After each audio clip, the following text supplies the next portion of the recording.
The Edwards family seemed like the perfect example of suburban bliss. A prosperous, happy family with a beautiful home, two bright children, and successful careers. Thomas, a respected lawyer, and Claire, a talented interior designer, lived a life that many envied. They had everything they could wish for, except perhaps for the one thing they trusted the most. Abby, their 23-year-old babysitter, had been a regular part of their lives for over 2 years. She was known for her warm personality, her affinity for their children, and the bond she had seemingly formed with their family. To Thomas and Claire, Abby was more than just someone they hired to look after their kids. She was a trusted caregiver, a part of their extended family. But one fateful evening, when the Edwards family left their home for a dinner party, Abby's dark secret would unravel in the most horrifying of ways. When they returned, the family was gone, victims of a brutal murder.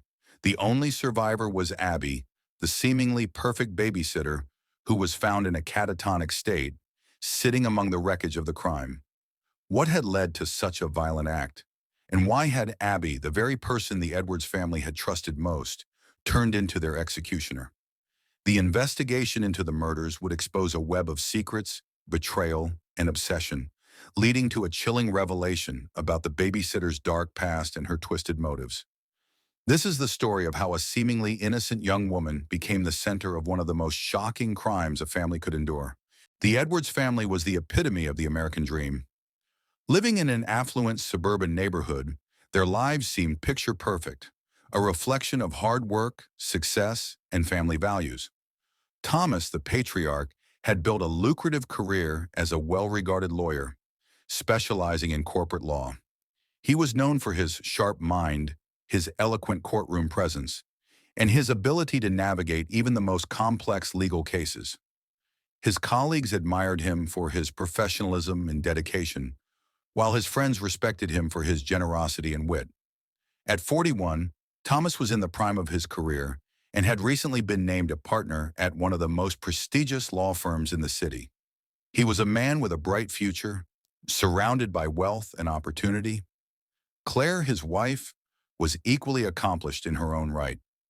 A talented interior designer, Claire had a flair for transforming spaces, with her eye for detail and aesthetic sensibility. She had worked with high-profile clients, transforming mansions, office buildings, and luxury hotels, building a reputation for herself as one of the best in the business. At 39, Claire had put her career on the map, establishing her own design firm that had gained a loyal clientele. While Thomas focused on his legal battles, Claire poured her heart into her projects, working long hours to maintain her high standards. Their marriage was one built on shared ambition, mutual respect, and a love for their family. Together, Thomas and Claire had two young children, Lily, 7, and Ethan, 9, who were the light of their lives. Lily was a curious, energetic girl with a passion for art, often found drawing or creating little crafts around the house. Ethan, the older of the two, had a natural gift for academics, particularly math, and spent his free time reading or solving complex puzzles. The children were well-behaved, friendly, and had a wholesome innocence about them. They had good grades, attended the best private schools in the area, and were always well-dressed and well-mannered, traits they inherited from their devoted parents. The Edwards family was known for their strong sense of unity. They often hosted family gatherings, attended community events, and actively participated in charity work. To the outside world, they were the perfect family, admired for their good fortune, intelligence, and apparent happiness. Their home, a beautiful 2-story mansion with sprawling gardens and a swimming pool, was a sanctuary, a place where Thomas and Claire could unwind after long days at work, and a safe environment where Lily and Ethan could grow up surrounded by love and opportunity. The house was filled with laughter, love, and the smell of Claire's homemade meals, while Thomas's work provided the security they needed to maintain their high standard of living. But behind the flawless exterior, the Edwards family had been living a life unaware of the dangers lurking just beneath the surface. They had trusted Abby, someone who seemed like a kind-hearted and responsible young woman, with the most precious part of their lives, their children. That trust would be shattered the night Abby's dark secret was revealed in the most horrifying of ways. The tragic deaths of Thomas, Claire, Lily, and Ethan would expose a hidden truth that no one could have predicted, forever changing the once ideal family dynamic. Abby Richards, the 23-year-old babysitter at the center of the Edwards family tragedy, had always appeared to be the picture of innocence. When she first came into their lives, she seemed like the perfect candidate for the job. She was personable, responsible, and had glowing references from a previous family she had worked with. Her bright smile and cheerful demeanor made her instantly likable, and the Edwards family felt comfortable in trusting her with the care of their children, Lily and Ethan. Abby had been raised in a modest household in a nearby city. Her parents, divorced when she was young, struggled financially, which left Abby to fend for herself much of the time. She spent her childhood in various foster homes after her mother, a heavy drinker, could no longer care for her. Abby's father, a mechanic, was often absent, only sporadically providing financial support. Despite these challenges, Abby was determined to carve out a better life for herself. She worked part-time jobs throughout high school and took an interest in early childhood education, hoping to build a future in a career that could provide stability and security. After graduating high school, Abby moved into a group home for troubled youth, where she briefly lived after turning 18. She spent several years bouncing between halfway houses, rehabilitation programs, and occasional stints in therapy, attempting to rebuild her life. It was during this time that she became involved in a toxic, emotionally abusive relationship with a man who would eventually leave her emotionally scarred. The relationship was marked by possessiveness, jealousy, and frequent arguments. Abby had struggled to break free from this cycle of emotional manipulation, which ultimately left her isolated and distrustful of others. In an attempt to escape her past, Abby found work as a babysitter, eventually landing a job with the Edwards family after a recommendation from a local agency. She was eager to prove herself, both as a dependable caregiver and as someone who could build meaningful relationships, something she hadn't experienced much of in her turbulent youth. Abby was drawn to the Edwards family not just for the paycheck, but for the sense of belonging she felt in their home. She quickly became attached to the children, particularly to their father, Thomas. Over time, Abby's attachment to Thomas grew into something more than admiration.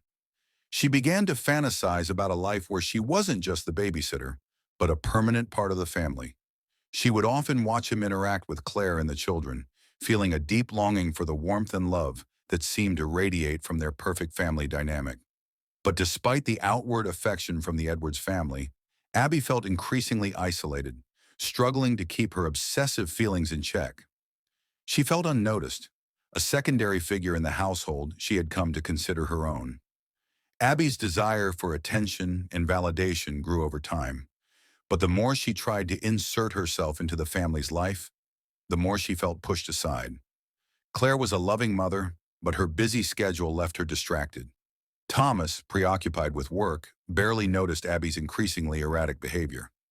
It wasn't long before Abby began to feel resentment toward Claire, whom she viewed as an obstacle to her own happiness.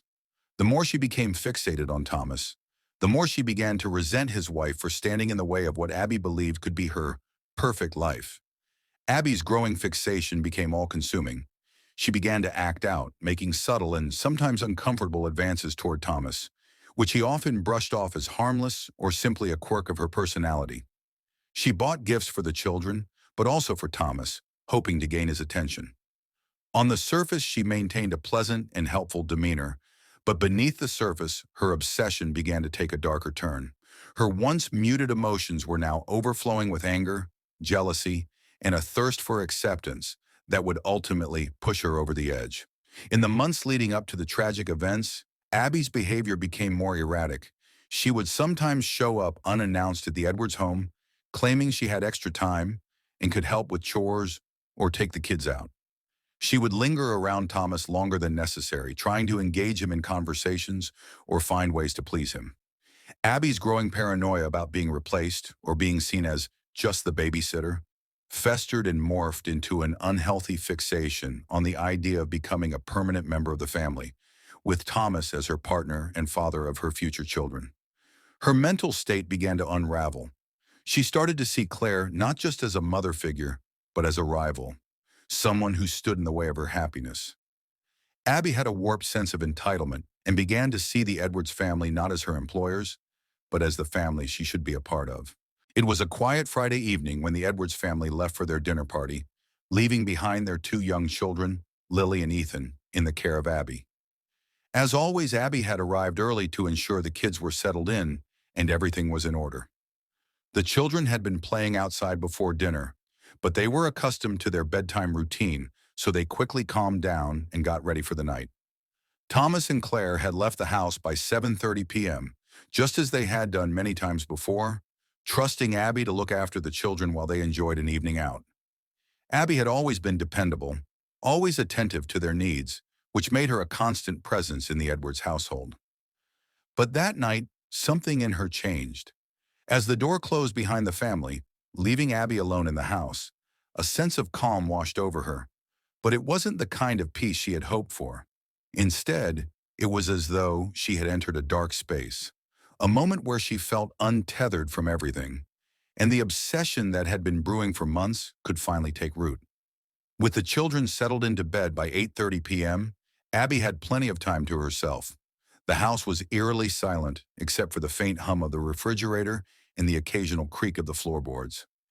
Abby moved through the house, unable to shake the growing sense of urgency in her chest. She had been stewing in her feelings of inadequacy for so long, her jealousy, her resentment, her sense of entitlement. But tonight, it all felt too much. She had tried to be the perfect caregiver, the perfect employee, the perfect future member of the family. But in Abby's eyes, that was never enough. She stood in the living room for a few moments, staring at the photographs on the walls, the smiling faces of Thomas, Claire, and their children. Her gaze lingered on Claire's image, a woman who had everything Abby longed for, a beautiful family, a successful career, and the love of a devoted husband. In Abby's twisted mind, Claire wasn't just a wife. She was the obstacle to her happiness. The simmering hatred that had built up over the months boiled over. Abby no longer saw Claire as a mother figure or a trusted employer. She saw her as a rival, one who had stolen the life Abby felt she deserved. What she had convinced herself was her destiny now seemed so clear. Thomas and his family were hers to have, and Claire was standing in her way. Abby moved toward the kitchen, her steps purposeful and silent. Her hands shook as she picked up the large, heavy knife from the block, its cool steel gleaming under the kitchen light. She hesitated for a moment, taking a deep breath. In her mind, it was all justified.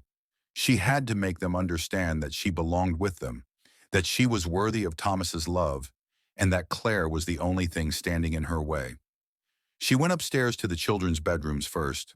The sight of the peaceful, innocent children sleeping soundly made her heart ache with a mix of guilt and rage.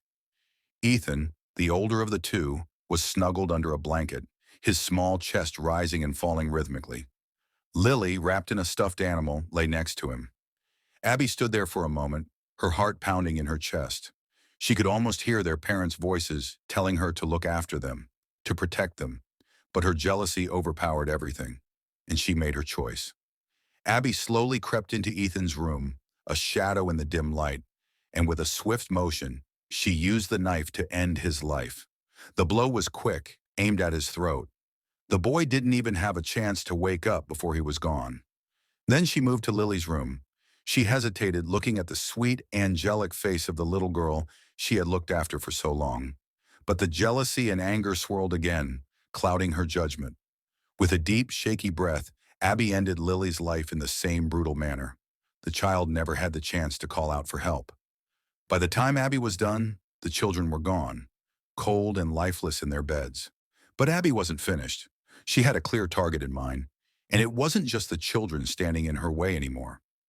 Downstairs, the house seemed to swallow her whole, amplifying her every footstep as she stalked toward the master bedroom where Thomas and Claire would be returning from their evening out. She felt the cold steel of the knife in her hand, the weight of what she was about to do settling in. When she heard the front door creak open at 11:30 p.m., Abby moved quickly into position. The Edwards family, still unaware of the tragedy that had unfolded in their home, stepped into the foyer, laughing and talking about the evening's events. They were still high on the adrenaline of a night out, unaware of the nightmare that awaited them. Before they could fully process their return, Abby lunged at them. Thomas, who had always been the calm and steady figure in their household, was caught off guard by the sudden attack. Abby was too quick. She first struck Claire, her knife aiming for the woman's chest with a brutal force. Thomas tried to intervene, but it was too late. Abby's frenzy was unstoppable. Claire fell to the floor, gasping for air as blood poured from her wounds. Thomas, in a desperate attempt to save her, lunged at Abby, but she turned on him next, stabbing him in the stomach and then repeatedly in the chest. His body slumped to the ground, blood spilling from his wounds. The entire scene was over in minutes. Abby stood there, breathless and drenched in blood, staring at the carnage she had caused. The family she had envied, the family she had obsessed over, was gone. In her mind, she had won.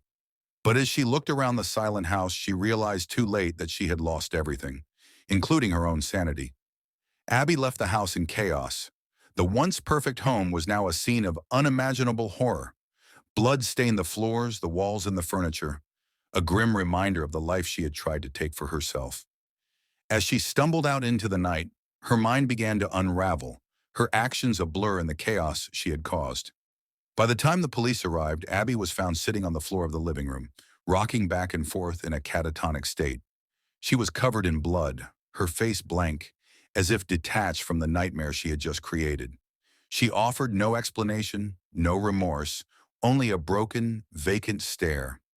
The investigation would uncover the grisly truth behind the murders, exposing Abby's twisted obsession and the dark secret that led to the senseless killings of the Edwards family. What had begun as a seemingly innocent relationship between a babysitter and her employers had turned into a massacre driven by jealousy, obsession, and an unhinged desire for a life that was never hers to begin with. The courtroom was filled with a tense, suffocating silence as Abby Richards sat at the defense table, her hands folded neatly in her lap. The stark contrast between her calm, almost lifeless demeanor and the horrific charges against her was unsettling. On one side of the courtroom, the Edwards family's closest friends and extended family gathered, some in tears, others with looks of disbelief and shock. The weight of the tragedy was apparent in their faces as they filed in to witness the trial unfold. The murder of Thomas, Claire, Lily, and Ethan Edwards was a crime so brutal, so senseless, that it seemed almost unreal. The prosecution team, led by District Attorney Sarah Calloway, had a compelling case. They presented chilling evidence of Abby's actions on the night of the murders, painting a clear picture of premeditation and obsession. Autopsy reports revealed the brutal, calculated nature of the killings. The children had been killed in their beds while they slept. The precise nature of the attacks showing that Abby had intended to ensure their deaths were swift. Claire and Thomas had been ambushed at the door when they returned home, with multiple stab wounds to vital organs. The sheer number of injuries on both Claire and Thomas suggested a frenzy, rage and jealousy fueling a crime that had been months in the making. District Attorney Calloway's opening statement was a powerful one. She spoke to the jury about the nature of the crime, how Abby had been welcomed into the Edwards home, trusted to care for their children, only to betray that trust in the most horrific way. She highlighted Abby's history of unstable relationships, including her troubled past in foster care and her obsession with Thomas Edwards. She even presented evidence of messages and gifts Abby had left for Thomas, showing a clear pattern of obsessive behavior. In one particularly damning moment, Calloway read aloud an email Abby had sent to Thomas just days before the murders, where she declared her undying admiration and expressed how she wished their lives could be intertwined forever. The email ended with a chilling line, "If I can't have you, no one will." The defense, led by Abby's attorney, Richard Holt, struggled to present any counter-argument that could paint Abby in a sympathetic light. Holt's strategy was to argue that Abby had suffered a psychological breakdown, suggesting that her troubled childhood and history of emotional abuse contributed to her actions. He painted her as a victim of circumstances, someone who had been failed by society in her own mind. He contended that Abby was not in control of her actions at the time of the murders, asserting that she had been in a state of temporary insanity, driven by an overwhelming mix of rejection, trauma, and mental illness. Holt pointed to Abby's prior history of emotional instability, including her toxic relationship with her ex-boyfriend, and the unresolved trauma from her childhood in foster care. He brought in expert testimony from a psychologist who claimed that Abby's obsessive behavior was a result of undiagnosed personality disorders and that her fixation on the Edwards family was a manifestation of her need for control and acceptance. The defense team argued that Abby's actions were not entirely premeditated, but rather the result of an unhinged state of mind. Despite Holt's attempts to paint Abby as a broken, mentally ill individual, the evidence presented by the prosecution left little room for doubt. Prosecutors argued that Abby's actions were not those of someone in the throes of insanity, but of a cold, calculating individual who had carefully planned the murders. They cited her ability to conceal the bodies, clean the crime scene, and her eerie calmness when the police arrived at the scene. Abby's lack of remorse during her confession to the officers was presented as another red flag of her true nature. A person who, rather than being mentally ill, had simply allowed her obsession and jealousy to drive her to unspeakable acts of violence. The most damning piece of evidence came from the police interrogation video. In the footage, Abby sat motionless for hours before the detectives began questioning her. When they finally asked her why she had killed the Edwards family, her response was chillingly detached. "They had to go," she said, her voice eerily calm, as if she were explaining a trivial matter. "They were standing in the way of my future." There was no remorse, no emotion in her voice, only a cold, matter-of-fact statement that sent a shiver through everyone in the courtroom. Throughout the trial, Abby rarely made eye contact with the victims' families, her gaze often fixed on the floor or absent. Occasionally, she would glance at the defense attorney, but she showed no signs of emotion, even when her own past was revealed in the courtroom. The jurors, some of whom had young children of their own, struggled to come to terms with the depravity of her actions. The images of the children's bodies lying lifeless in their beds haunted them. The testimonies from friends and family members of the Edwards family painted a portrait of the victims as not just hardworking and successful, but kind-hearted individuals who had opened their home to someone in need, only to be repaid with violence. The prosecution's closing argument was emotional and powerful. District Attorney Calloway spoke directly to the jury, imploring them to hold Abby accountable for the unimaginable harm she had caused. She reminded the jury that no amount of childhood trauma or mental illness could justify the cold-blooded murder of an innocent family. Abby Richards was given a chance to be a part of a loving family, to start over. Instead, she chose to take everything from them, everything they had worked so hard to build. She killed them out of selfishness and jealousy. It was not insanity, it was murder. Plain and simple. When the defense gave their closing argument, they emphasized Abby's troubled past, urging the jury to show mercy. They asked them to consider Abby's lack of a stable upbringing and her emotional scars, which they argued had left her vulnerable to extreme actions when faced with rejection. They asked for a verdict of not guilty by reason of insanity, suggesting that Abby had not been fully responsible for her actions. The jury deliberated for only a few hours. It was clear to them that, despite Abby's tragic history, the brutal murders of the Edwards family could not be excused. Abby had taken lives not out of a moment of uncontrollable rage, but out of a premeditated obsession, a carefully orchestrated act of violence. When the jury returned with a unanimous verdict of guilty on all counts, there was a quiet release of breath in the courtroom. The Edwards family's relatives sobbed quietly, but there was no celebration, no relief. The justice they had sought did not bring their loved ones back, nor could it undo the damage caused by Abby's senseless actions. Abby Richards was sentenced to life in prison without the possibility of parole. Her future, once filled with the promise of a new life, was now confined to a small cell. The courtroom was filled with a haunting silence as the judge delivered the sentence. The Edwards family's friends and relatives left the courthouse in a somber procession, knowing that no punishment would ever truly be enough to make up for the irreplaceable lives that had been lost. Their lives, once full of potential and hope, were now forever overshadowed by the darkness of Abby's betrayal. The scars left on the hearts of those who loved the Edwards family would remain long after the trial ended. And Abby? She would spend the rest of her days in a prison cell, haunted by the faces of the people she killed, with nothing but time to reflect on the choices that had led her to such an unforgivable act. The trial of Abby Richards marked the end of a tragedy that shook the very foundations of the Edwards family and their community. The horrific murders of Thomas, Claire, Lily, and Ethan left an indelible scar on those who knew them, family, friends, and neighbors. No amount of justice could ever replace the lives that were stolen or heal the wounds that were left behind. The Edwards family had been more than just victims of a senseless crime. They were symbols of love, trust, and the innocence that was taken from them in the most brutal way imaginable. For Abby Richards, the verdict brought no relief, no redemption. The life she had hoped to carve out for herself through violence and obsession had been destroyed. Instead of becoming a part of the family she so desperately desired, she was condemned to a life behind bars. Her dark secret, once hidden beneath the surface, was exposed for the world to see.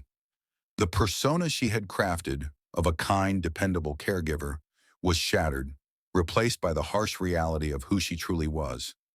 A woman consumed by jealousy and selfishness, willing to destroy everything in her path to satisfy her own desires. As Abby was led away to begin her sentence, her future was a bleak one. Her actions would never be forgotten, and her name would forever be linked to the brutal deaths of the Edwards family. In the quiet of her prison cell, she would have all the time in the world to reflect on the path she chose, the choices that led her to that fateful night. But even with all the time in the world, the one thing Abby could never have again was the chance to undo the irreparable damage she had caused.